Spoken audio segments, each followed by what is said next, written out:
नमस्कार, कैसे हैं आप सभी का दीपशिखा कॉमर्स में स्वागत है। आज हम बात करने वाले हैं क्लास 11th और 12th के नए बदलते हुए एग्जाम पैटर्न के अपडेट के बारे में। यानी सीबीएसई में कुछ नए अपडेट आए हैं, एग्जाम पैटर्न में कुछ चेंजेस किए गए हैं, तो उस पे आज हम बात करने वाले हैं। सबसे पहले जो भी सीबीएसई में 11th और 12th के सिलेबस थे, तो वो तो वैसे ही रहेंगे, लेकिन जो एग्जाम पैटर्न थे उसमें कुछ बदलाव किए गए हैं, जिसमें कि सत्र यानी सेशन 2024 से 25 में ये बदलाव किए जाएंगे, जहां पे अब एग्जाम पैटर्न में जो भी ऑब्जेक्टिव या फिर एमसीक्यू क्वेश्चन थे उसमें अब उसकी बढ़ोतरी की गई है। एमसीक्यू और केस स्टडी जैसे क्वेश्चन जो कि ऑब्जेक्टिव रूप में थे, पहले 40 नंबर के क्वेश्चन एमसीक्यू में पूछे जा रहे थे, अब पूछे जाएंगे 50 नंबर के क्वेश्चन।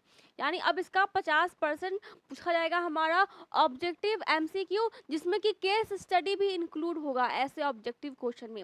और जो भी लॉन्ग और शॉर्ट टाइप क्वेश्चन थे वो हो जाएंगे आप 30%। यानी आपके जो लॉन्ग क्वेश्चन थे और शॉर्ट क्वेश्चन थे, शॉर्ट हो जाएगा 30% और आपका जो लॉन्ग होगा वो हो जाएगा आपका 20%।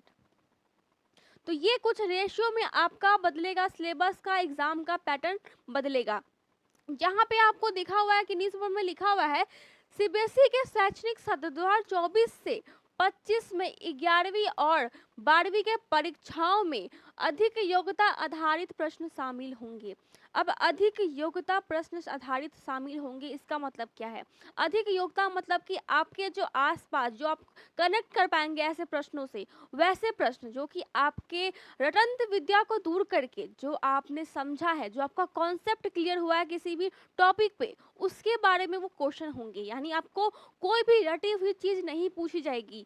अब सारे जो भी क्वेश्चन होंगे, जो भी सवाल होंगे, वो आपके समझने के ऊपर होंगे कि आपने कितना समझा है किसी भी बातों को, किसी भी केस स्टडी को आपने कितनी अच्छी तरीके से समझा है, आपकी तार्किकता क्या है उस कॉन्सेप्ट के ऊपर, क्या आपके विचार हैं। तो वैसे आपके एग्जाम में क्वेश्चन आएंगे और वैसे ही आपको आंसर भी लिखने हैं और बिल्कुल अपने हिसाब से लिखने हैं, अपने शब्दों में लिखने हैं।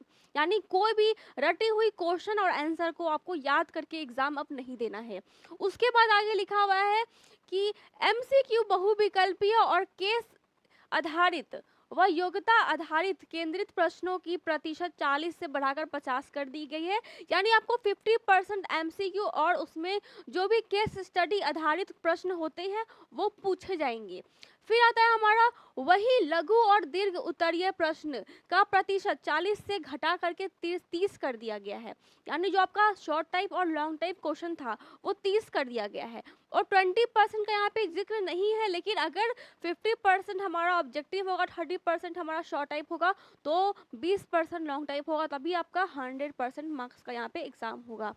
अगर प्रैक्टिकल है तो फिर आपका 30% ही होगा, पर प्रैक्टिकल नहीं है अगर, तो फिर आपका ये 20% भी होगा, इसमें जिक्र नहीं दिया गया है।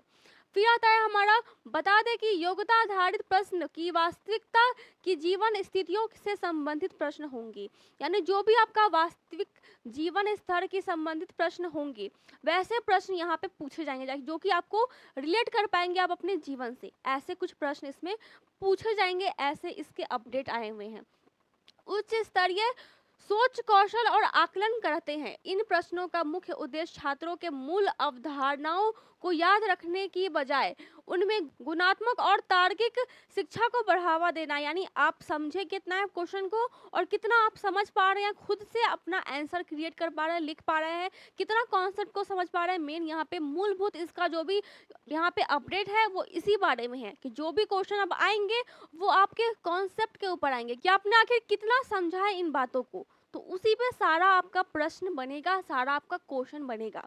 यानी अब आपको रटना बिल्कुल नहीं है, जो पढ़िए कॉन्सेप्ट के साथ पढ़िए, और यही आपके लाइफ में काम आता है, आपके पूरे जीवन काल में काम आता है। जो आप रटिएगा वो आप 10 दिन में भूल जाइएगा, 10 दिन क्या 5 दिन में आप भूल जाइएगा। इसीलिए हमेशा किसी भी चीज़ पे, कॉमर्स है, कॉमर्स पे भी आपका अकाउंटेंसी है, अकाउंटेंसी में ये क्या हो रहा है, वो क्यों हो रहा है, इस पे ध्यान दीजिए। आखिर बैलेंस शीट बना है तो क्यों बना है, ट्रायल बैलेंस का क्या फॉर्मेट है और क्यों है ऐसा फॉर्मेट, इन सब कॉन्सेप्ट पे ध्यान देने से आपको कभी भी ये चीज़ आपके माइंड से निकलेगा नहीं।